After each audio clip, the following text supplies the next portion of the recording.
The Onondaga County executive is vocalizing what a lot of people are thinking. Nefertiti Harris and 11-year-old Ashton Nagonzik were failed by their parents. He's also opening up in an interview with NewsChannel 9's Andrew Donovan about the resignation of 2 Child Protective Services workers who he says badly mishandled the boys' case.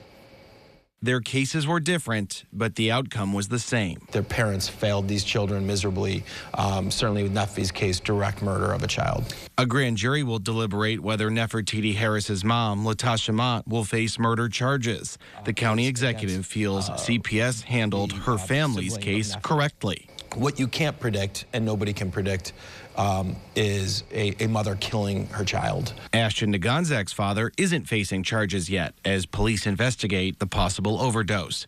But some blame is already going to the 2 CPS workers who resigned before they could be fired. The caseworker should have removed the child, and that the fact that the caseworker did not, the supervisor should have, in the reviewing of that case, made the determination that the child should have been removed. Ashton's case met a threshold put in place after a review of how a Camillus mother's abuse of her son was allowed to happen.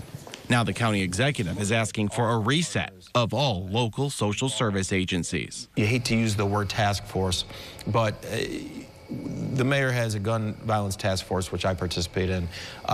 At that table, when you meet every month or every 2 months, you have every single agency that touches that issue. We need to do something similar here so that we aren't missing something. When you're the safety net for kids, you have to be right 100% of the time, or else terrible outcomes will happen. And that's what our community is grappling with right now. The same community is demanding these kinds of deaths never happen again. In Syracuse, Andrew Donovan, News Channel 9. We will continue to follow both of these stories as they develop on News Channel 9 here and also at localsyr.com.